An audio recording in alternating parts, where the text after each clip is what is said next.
शुक्रवार से social media पर एक खबर खूब वायरल रही। क्या सोमवार दुनिया भर में निवेशकों के लिए ब्लैक मंडे साबित होगा? ये कयास लगाया था सीएनबीसी अमेरिका के एंकर जिम क्रामर ने और रेफरेंस दिया था 19 अक्टूबर 1987 का, जब पूरी दुनिया में शेयर बाजार एक साथ क्रैश हो गए थे। उनकी ये बात अब सच भी साबित हो चुकी है। आज पहले नंबर लगा एशियाई बाजारों का, जिनमें हमारा बाजार भी शामिल है, जो खुलते ही लहूलुहान हो गया। फिर यूरोपीय मार्केट में खून खराबा हुआ और अब अमेरिकी बाजारों में भी जोरदार गिरावट के साथ कारोबार की शुरुआत तो हुई। हालांकि इस वक्त हम देख रहे हैं कि वहां के बाजारों में एक रिकवरी भी आ गई है। दुनिया भर के निवेशक इससे थोड़ी बहुत राहत की सांस शायद ले रहे होंगे, क्योंकि अमेरिकी बाजारों ने तेज गोता लगाने के बाद खुद को संभाला है। लेकिन अब हर तरफ चीख पुकार मच गई है। बातें होने लगी है कि क्या हम किसी बड़े इकोनॉमिक डिजास्टर की तरफ बढ़ रहे हैं? क्या अभी बाजारों को और भी बुरा वक्त देखना है? क्या पूरी दुनिया मंदी की तरफ बढ़ रही है? भारतीय बाजारों का यहां से क्या होगा? क्या ये वक्त एक बुरे सपने की तरह है या फिर ये नींद उड़ा देने वाला वक्त आ गया है? आज इसी पर हम करेंगे चर्चा। हमारे साथ कार्यक्रम में शामिल हो रहे हैं वरिष्ठ आर्थिक पत्रकार Shubhomoy Bhattacharya ji, industry expert Sunil Subramanyam, SW capital के director Pankaj Jain, foreign policy expert Swasti Rao और वरिष्ठ पत्रकार शिवकांत शर्मा। आप सभी का बहुत बहुत स्वागत है। सुनील जी, मैं आपसे शुरुआत करना चाहता हूं। जैसा मैंने एक रेफरेंस दिया शुरू में कि एक टीवी एंकर ने अमेरिका में पहले ही इस तरह का एक प्रेडिक्शन दिया था और वो प्रेडिक्शन आज ऑलमोस्ट सही भी साबित होता हुआ दिखाई दिया। और जिस तरह से जो बाजारों के हाल हुए, क्या ये एक टेम्परेरी चीज है जो ट्रम्प टैरिफ और फिर उसका टेरर, या फिर अब ये बात सीरियस हो चली है? देखिए, डेफिनेटली ट्रेड वॉर शुरू हो गई है। टैरिफ और काउंटर टैरिफ की बात है। इसके कारण जरूर हम देखेंगे कि जो पहले जीडीपी के प्रोजेक्शंस थे वर्ल्ड के, उसमें करेक्शन आएगा। बिकॉज कोई भी अभी कुछ काम नहीं करेगा ना, माने दे विल वेट टू कि कैसे होता है ये प्ले। तो उस चीज के अंदर मार्केट में क्या है कि मार्केट का अनएंटिसिपेटेड ये सिचुएशन, फर्स्ट उन्होंने ट्रम्प की इतनी रेसिप्रोकल टैरिफ लगाएंगे ये सोची नहीं थी, इसलिए पहला करेक्शन शुरू हुआ। अब चाइना और कनाडा इतना भयंकर काउंटर एक्शन कर रहे हैं, ये भी मार्केट ने एंटिसिपेट नहीं किया। तो अब के बाद जो नेगेटिव सरप्राइजेस जो है अभी प्राइस में आ गए हैं। अब वॉलिटिलिटी जो है और एक स्लोडाउन का कितना होगा मायना, ये मार्केट ढूंढेगी। तो मेरे मन में जो भयंकर करेक्शन होता वो हो गया है। अब इसके बाद इतनी ही भयंकर करेक्शन और आने की मेरी उम्मीद नहीं है। बस जरूर वॉलिटिलिटी कुछ दिन के लिए जारी रहेगी, क्योंकि कौन जीतेगा कौन हारेगा, कहाँ पे गठबंधन होगा, ये दोनों बड़े देश, मैं चाइना और अमेरिका की बात कर रहा हूँ, बिकॉज इसके बाद ही फॉलो आउट बाकी देश के ऊपर आएगा। और हमारी मार्केट के बारे में आप करें तो इंडिया की जो आउटलुक है अब तक क्लियर है। क्या चीज कि एक, हम कॉन्ट्रा काउंटर में नहीं जाने वाले हैं, हम झगड़े नहीं करने वाले हैं, हम एक सॉल्यूशन ढूंढ रहे हैं इसमें से। माने कोई टैरिफ कट करना है तो हमारी एक प्रैग्मेटिक अप्रोच है, वो अच्छी खबर है इंडिया के लिए। सेकंड, इस चीज के कारण, जो भी स्लोडाउन के कारण आपको मेटल्स के प्राइसेस, ऑयल के प्राइसेस, सब इंपोर्ट्स, हम एक ट्रेड डेफिसिट कंट्री है, तो ये जो भी इंपोर्ट में राहत मिल रही है, आज ब्रेंट क्रूड 65 पे आ गया, ये सब इंडिया के लिए अच्छी खबरें हैं। तीसरी है कि यहाँ पे जो माहौल, एक स्लोडाउन की बात हो रही है इंटरनेशनली, और यहाँ पे भी इन्फ्लेशन की कटौती हो रही है, और अभी तेल का इन्फ्लेशन, इंपोर्टेड इन्फ्लेशन भी कम होने की गुंजाइश है, तो जरूर एक आरबीआई का रेट कट भी सामने दिख रहा है। तो इंडियन मार्केट्स के लिए कुछ पॉजिटिव्स भी यहाँ से निकल रहे हैं। तो मेरे ख्याल में वर्ल्ड मार्केट में उतना नहीं कह सकता, मगर इंडियन मार्केट में एक बहुत बड़ा जो करेक्शन का रीसेट हुआ है, वो इसके बाद इतना बड़ा करेक्शन आने की मेरी उम्मीद नहीं है। अब थोड़ी वॉलिटिलिटी रहेगी, मगर और रिकवरी भी कुछ टाइम लगेगी, मगर और अभी गहरी कोई भी एक गिरावट मैं नहीं मानता हूं कि होगा। आज ज्यादातर हो गया है। जैन साहब से भी राय ले लेते हैं। पंकज जी, जैसे सुनील जी कह रहे हैं कि जो डैमेज होना था हो गया है, अब यहाँ से डैमेज कंट्रोल ही शुरू होगा और डैमेज नहीं दिखेगा बाजार में। नमस्कार Vipin ji, thanks for having me on the show. देखो विपिन जी, इस समय जैसे हम आपसे बात कर रहे हैं लाइव, इस तरह की खबरें आ रही हैं लाइव की प्रेसिडेंट ट्रंप ये सोच रहे हैं कि 90 डे का मॉरिटोरियम दे दिया जाए टैरिफ्स पे, accept China. and we have seen a V-shaped recovery in US markets in last say half an hour kind of thing. तो सबसे बड़ी जो अनिश्चितताएं बनी हुई हैं, सबसे बड़ी जो एक वेगरी बनी हुई है कि ट्रम्प साहब दिन में 2-3 बार या हफ्ते में 5-6 बार किस तरह की पॉलिसी बयान कर रहे हैं, कितना बड़ा यू टर्न ले रहे हैं, कितना बड़ा यू टर्न नहीं ले रहे हैं. So I think that is what is worrying the market the most, apart from tariff. Tariff तो हैं ही, और ये टैरिफ्स के साथ I think Trump, president Trump including his administration, they have been pretty adamant. So अगर ये मान के चलें कि इस तरह के टैरिफ्स अभी फॉर शॉर्ट टर्म बने रहेंगे, आई थिंक मार्केट में अनिश्चितताएं बनी रहेंगी. और हम जैसा हम कह रहे हैं, हम जो बात कर रहे हैं, जो अपने क्लाइंट से बात करते हैं, लोगों से बात कर रहे हैं, इस समय 3 तरह की मार्केट्स हो गई हैं. What would happen in next 6 weeks, what would happen in next 6 months and what would be projected happening in next 18 months. तो हमारा ये मानना है कि अगले 6 हफ्ते मार्केट काफ़ी वॉलेटाइल रहेंगी. जिस तरह का आज हमने मेहम देखा है, आई डोंट थिंक इस तरह का मेहम बहुत आसानी से दोबारा रिपीट होएगा. I think these are one of kind of things, but market में वॉलेटिलिटी बनी रहेगी. और मार्केट अगर हम देखें टेक्निकली, ज़्यादातर global markets including US markets, अगर हम टेक्निकल्स के हिसाब से देखें, they are very close to being bear phase या बियर फेज में आ चुकी हैं. इंडियन मार्केट्स में भी हम देख रहे हैं, it all started with poor Q2 Q3 results. और जहां हमने देखा कि एफआईज की बहुत कंसिस्टेंट बड़ी सेलिंग चलती आ रही थी. आज भी अगर हम देखें 9,000 करोड़ की करीब सेलिंग है. शुक्रवार को भी करीब 9-10 हज़ार करोड़ की सेलिंग थी. सो आई थिंक बीच में एक इंटरिम पॉज सा देखा गया था उनकी तरफ से, but they have not been stopping. So all in all I don't think अभी बहुत सीरियस एनकरेजिंग सिग्नल्स मार्केट के लिए हैं.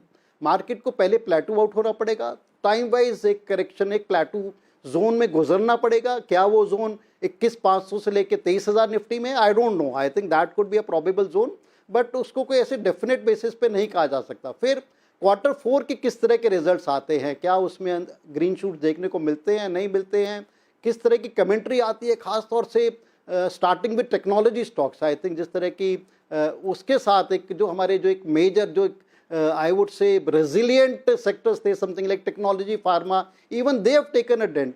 सो सब चीज़ों का समीकरण ये है कि मार्केट में काफ़ी वॉलेटाइल फेज चलता रहेगा.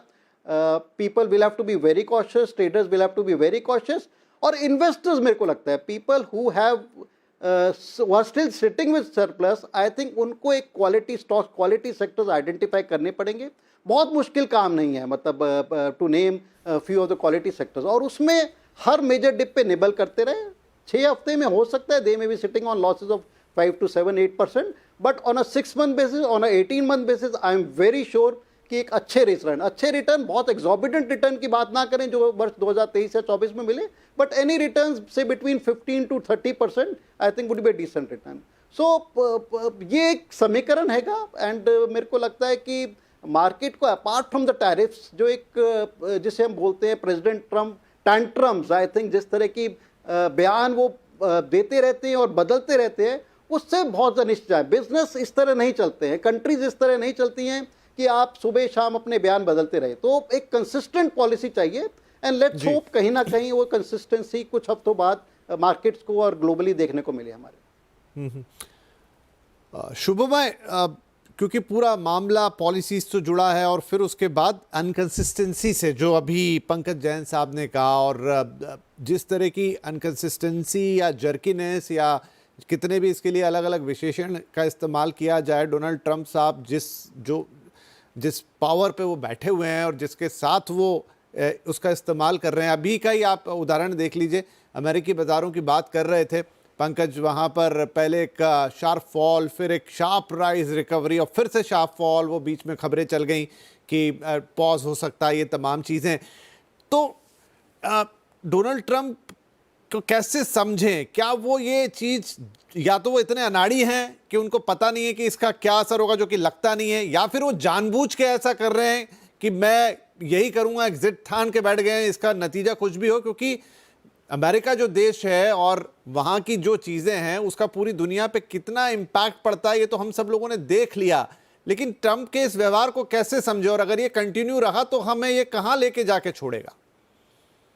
विपिन जी, पहले तो शुक्रिया मुझे यहाँ बुलाने के लिए.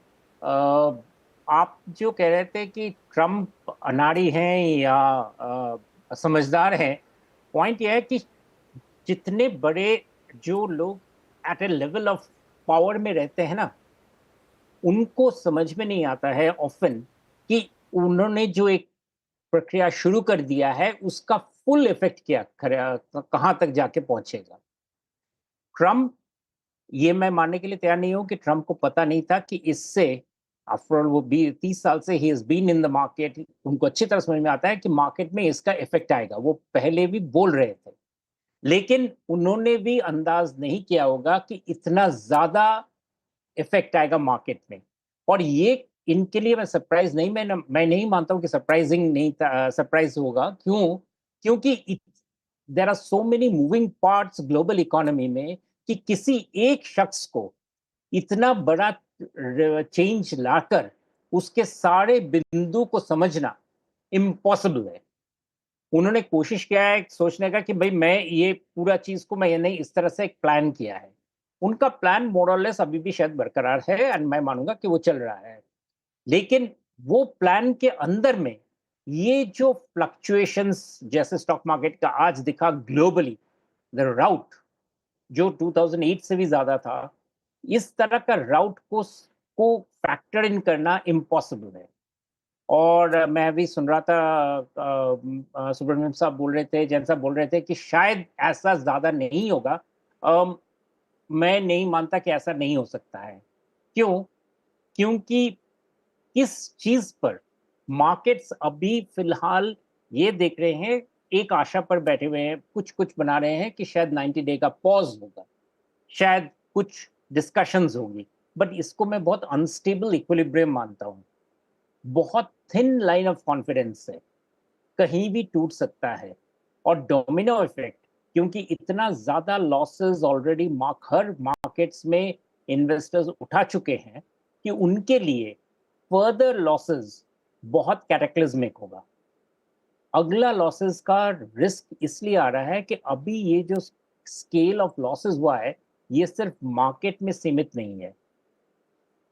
बैंक्स, फाइनेंशियल इंस्टीट्यूशंस ग्लोबली काफी ज्यादा हिट ले चुके हैं एंड क्वाइट पॉसिबल है कि चलते हुए कुछ दिनों में, अभी जिक्र हो रही थी कि इन द नेक्स्ट 6 वीक्स, मेरा आशंका यह है कि with in the next 6 weeks अगर कोई global financial institution turns turtle, financial liquidity का बहुत बड़ा हिट लेने में असमर्थ रहे, तो वो अपने आप में fresh reason for the global markets tank करने का आ जाएगा।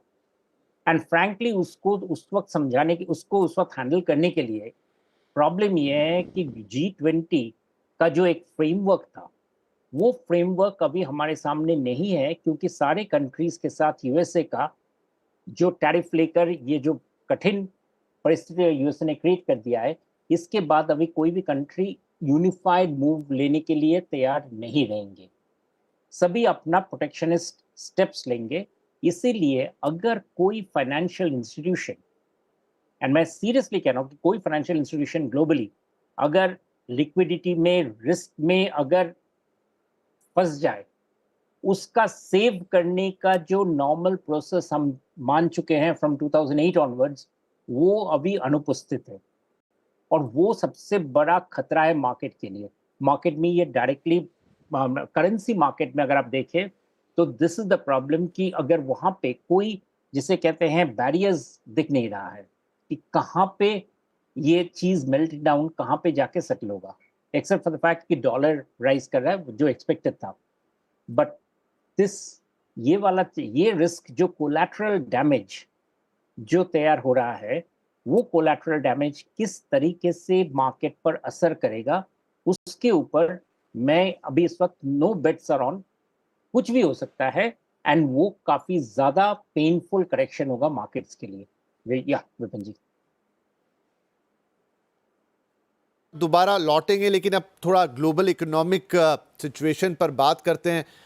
शिवकांत जी और स्वस्ति हमारे साथ हैं, उसको थोड़ा और समझते हैं। शिवकांत जी, अमेरिका की ही एक हॉलीवुड फिल्म का डायलॉग है कि the great power comes with the great responsibility, और शायद अमेरिका में ही इस वक्त उसकी सबसे ज्यादा अवहेलना हो रही है। बिल्कुल सही कहा आपने। ये पूरी दुनिया में जंग बंदी करने चले थे, आके कहा था कि मैं सारे जंग रोक दूंगा, और इन्होंने आर्थिक जगत पे इतनी बड़ी जंग छेड़ दी है। ये एक तरह का आर्थिक एटम बम है। आप 100 साल पुरानी व्यापार व्यवस्था को अचानक एक दिन में बदलना चाहते हैं। भाई, ये सब मानते हैं और ये साफ दिखाई दे रहा है कि पिछले 30 साल से अमेरिका, अब उसका व्यापार घाटा लगभग $1 ट्रिलियन के आसपास पहुंच गया है, जिसका मतलब होता है 1 लाख करोड़ डॉलर। 1 लाख करोड़ डॉलर की पूंजी हर साल आपके देश से जा रही है। ठीक है, ये विश्व व्यापार संगठन की अध्यक्षा ने भी ये बात मानी थी, और ये इस पर बात करने के लिए लोग तैयार हैं, इसके लिए मंच बने हुए हैं। लेकिन इसके लिए ये नहीं है कि आप पूरी दुनिया के ऊपर जो है वो इस तरह के टैरिफ लगा दें और एक दीवार खड़ी करके बैठ जाएं। ये जो बात कर रहे हैं 1919 की, 1917 की, जब अमेरिका महान होता था, जब अमेरिका में टैरिफ से ही काम होता था, इनकम टैक्स लगते ही नहीं थे, उस दुनिया में और आज की दुनिया में जमीन आसमान का फर्क है। आज आप एक छोटी सी चीज बनाने के लिए 50 देशों से पुर्जे मंगवाते हैं, अलग अलग चीजें बन के आती हैं। अगर आप एक पे टैरिफ लगाएंगे तो दूसरे पे असर पड़ेगा। इसी वजह से इतनी बड़ी घबराहट है। और सबसे बड़ी बात यह है कि अभी तक यूरोपीय संघ ने तो कुछ किया ही नहीं है। वो तो अभी प्लान ही बना रहे हैं। हालांकि सारे इशारे इस तरह के हैं कि वो बात करना चाहते हैं, लेकिन आखिरकार आप कारों पे और उनके लग्जरी के सामान पे सब पे 25% और कम से कम और 10% तो है ही, ये अगर टैरिफ लगाएंगे तो कैसे कारें बिकेंगी, कैसे उनका काम चलेगा? तो जर्मनी, जापान, दक्षिण कोरिया, जितने भी कार बनाने वाले देश हैं, चीन को छोड़ भी दें, तो उन सब की तो बहुत ही बुरी हालत है। उनकी तो कंपनियां ठप हो जाएंगी। कंपनियों ने कारें बनानी बंद कर दी हैं, क्योंकि उनको अब यही तय नहीं कर पा रहे हैं कि अमेरिका में किस भाव में कार बिकेगी। तो सबसे बड़ा जो खतरा होता है व्यापार के लिए, बाजार के लिए और निवेश के लिए, वो है अनिश्चितता। और ट्रंप साहब अनिश्चितता की प्रतिमूर्ति हैं। एकदम एकदम वो ऐसी अव्यवस्था फैलाना चाहते हैं, और उस अव्यवस्था के फॉग में वो ये चाहते हैं कि वो समझौते कर लेंगे और टैरिफ कम कर लेंगे। तो ये होने वाला नहीं है। उनके 2 ही प्लान थे। उनका एक तो ये था कि साहब, मैं जो है वो बाकी हाँ हाँ, देशों मेरा से मैं मैं टैरिफ जस्ट कम बोल रहा करा था लूं। क्योंकि बीच में मुझे लगा था कि कहीं बीच में वॉल्यूम डाउन तो नहीं हो गया है, क्योंकि नहीं नहीं, आप बोलें सर। जी, तो मैं ये कह रहा था कि उनकी योजना खाली ये थी कि या तो इस धमकी से, जो भी कहें, उनकी धमकियां बदलती रहती हैं। जैसे बाय द वे, अभी वो जो खबर आ रही थी उड़ती उड़ती के साहब 90 दिन का जो है वो 90 दिन के लिए रोक देंगे चीन को छोड़ करके, वो व्हाइट हाउस ने क्लियर कर दिया है कि वो गलत खबर थी, फेक न्यूज थी। तो इसलिए अब दोबारा बाजार गिर रहे हैं। और बाजारों में ये घबराहट चलेगी जब तक ये अनिश्चितता बनी रहती है, और अनिश्चितता तब तक बनी रहेगी जब तक सबसे समझौते नहीं हो जाते। इनका जो प्लान है वो ये है कि साहब, मेरे यहाँ जितने भी जो मैन्युफैक्चरिंग इंडस्ट्री बाहर गई है, जैसे कारें हैं, हैवी मशीनरी है, वो सब दूसरे देशों में बनने लग गए हैं, कपड़े दूसरे देशों में बनने लग गए हैं, वो सब अमेरिका में लौट के आ जाएं। ठीक है, कंपनियां आ रही हैं, वादे कर रही हैं कि हम इतने लाख लगा देंगे, इतने करोड़ लगा देंगे। कब उन्होंने वो लगाया? कब फैक्ट्रियां बनी? कब ये जो है निर्माण होना शुरू हुआ? कब वहां नौकरियां लौटी? ये तो बहुत लंबा मामला है, इसमें तो कई कार्यकाल बीत जाएंगे। और तब तक क्या करेंगे बाजार? तब तक निवेशक क्या करेंगे? कहाँ जाएंगे? दूसरा इनका प्लान ये था कि अगर ये सब नहीं भी होता है तो इस हड़कंप में होता ये है आमतौर पे कि आपको अगर अपना व्यापार घाटा कम करना है तो आप अपनी मुद्रा का अवमूल्यन करते हैं, ताकि आपका सामान सस्ता होता है। आपका सामान सस्ता होता है, ज्यादा बिकता है, तो व्यापार घाटा बराबर हो जाता है। इनके यहाँ समस्या ये है कि रिजर्व करेंसी है, तो डॉलर का अवमूल्यन हो ही नहीं पा रहा। अभी देखो, इतनी इन्होंने अनिश्चितता फैला दी है, इसके बावजूद डॉलर का भाव चढ़ता जा रहा है। जबकि चाहते ये हैं कि डॉलर जो है उसका अवमूल्यन हो, डॉलर गिरे, ताकि जो है वो निवेश अमेरिका में आए और अमेरिका का व्यापार घाटा कम हो। वो होने वाला नहीं है। हाँ, एक चीज हो सकती है, इस हड़बड़ाहट में बॉन्ड महंगे हो गए हैं और इंटरेस्ट रेट नीचे आ गए हैं, तो ये फेड को तो धमका करके इंटरेस्ट रेट नीचे गिरवा नहीं सकते, ये वैसे इंटरेस्ट नीचे गिरवा लेंगे तो उससे एक राहत इनको मिल जाएगी। बाकी मुझे नहीं लगता कि इनका कुछ इस तरह की जो इनकी योजनाएं हैं ये पूरी होने वाली हैं। हाँ, ये जरूर है, इनकी पुरानी आदत रही है, पिछली 2-3 बार से ये कर चुके हैं कि बड़ी-बड़ी धमकियां देते हैं, उसके बाद थोड़ा बहुत छोटा बहुत इनको रियायत मिल जाती है, तो उससे उसको जो है वो उसकी तूती बजाते रहते हैं और कहते हैं कि देखिए साहब मैंने ये हासिल कर लिया। तो ऐसा संभव है कि ये कुछ दिनों में ये कह के कि साहब हम जीत गए, अमेरिका जीत गया, अब अमेरिका को कोई शिकायत नहीं है, अब सब ठीक चलेगा। लेकिन जो अनिश्चितता इन्होंने पैदा कर दी है, जो समस्या इन्होंने खड़ी कर दी है, वो समस्या जाएगी नहीं, और ये जो झटका लगा है बाजार को और निवेश को, ये झटका बहुत लंबा चलेगा, इससे उभरने में बहुत दिन लगेंगे।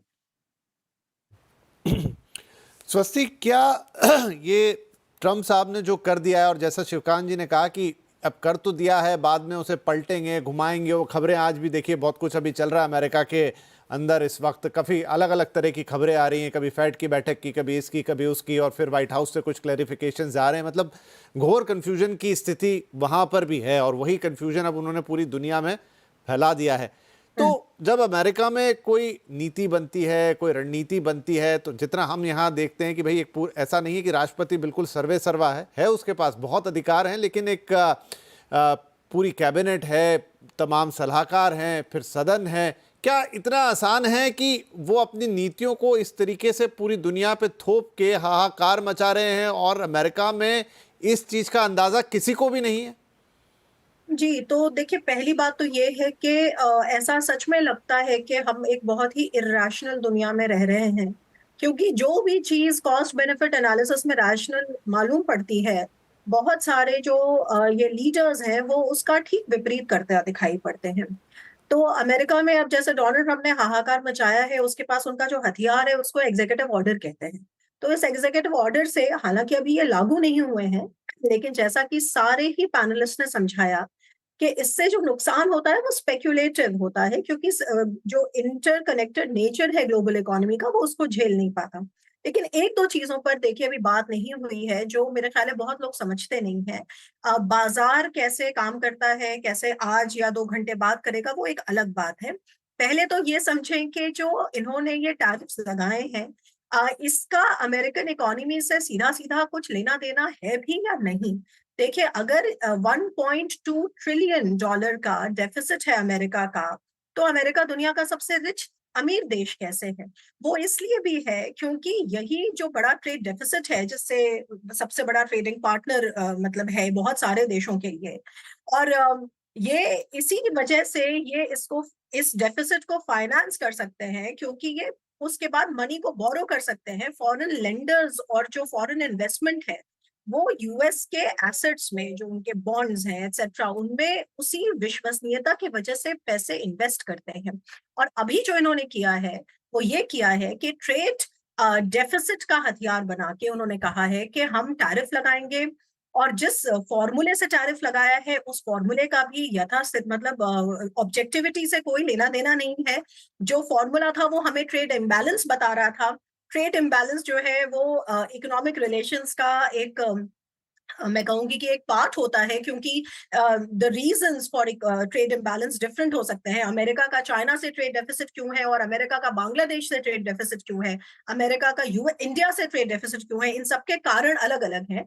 तो इन कारणों को अगर आप नहीं एड्रेस करेंगे और केवल ट्रेड इम्बैलेंस का को ऑब्जेक्टिव को पैमाना बना के अगर आप टैरिफ लगा देंगे, तो उससे यही होगा जो इस वक्त हो रहा है। ये हो गई पहली चीज।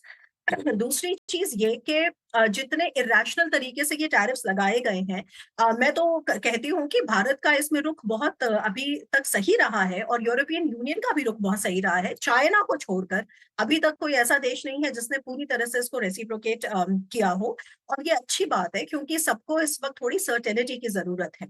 और लॉन्ग टर्म उसमें देखिए जो प्रॉब्लम है वो ये समझनी जरूरी है हमको कि अमेरिका जो है वो इंडिया का सबसे इंपॉर्टेंट ट्रेडिंग पार्टनर है, सबसे इंपॉर्टेंट स्ट्रेटेजिक पार्टनर है। लेकिन अगर डोनाल्ड ट्रंप इस तरीके के नी जर्क रिएक्शंस दिखाएंगे तो ये बहुत बड़ा एक सवाल पैदा करता है कि आफ्टर ऑल ये रिलेशनशिप कैसे नेविगेट होगी। ये पहली चीज। दूसरी चीज जो और इस पे बात नहीं हो रही है कि अगर डोनाल्ड ट्रंप ये सब चीजें चाइना को टारगेट करने के लिए कर रहे हैं, तो इस नी जर्क रिएक्शन से तो असल में चाइना के ऊपर डिपेंडेंस बढ़ा रहे हैं वो और पार्टनर्स, क्योंकि अमेरिका से अनसर्टन अनस्टेबल पावर साबित हो रहा है। और तीसरी बात जो आपने मुझसे सवाल पूछा था वो ये कि मैं I am of the view कि देखिए अभी डोनाल्ड ट्रंप के पास ये धड़ाधड़ एग्जीक्यूटिव ऑर्डर्स जो है वो साइन करते जा रहे हैं लगातार, आधे से ज्यादा उसमें से वो लीगल है नहीं है इस पे तो बाद में चर्चा होती है, लेकिन उसके पहले मार्केट धराशायी हो जाता है। वो ये भी कहीं ना कहीं है कि देखिए अमेरिका में भी गवर्नर्स का इलेक्शन होने वाला है, तो वो अपने मागा फैन बेस को, क्योंकि जब से वो 2018 में आए थे तब से ही वो टैरिफ कर रहे हैं, उस वक्त भी उन्होंने जो टैरिफ लगाए थे उससे अमेरिका में ही स्टील वगैरह महंगा हुआ था, चाइना में तो सस्ता ही हुआ था।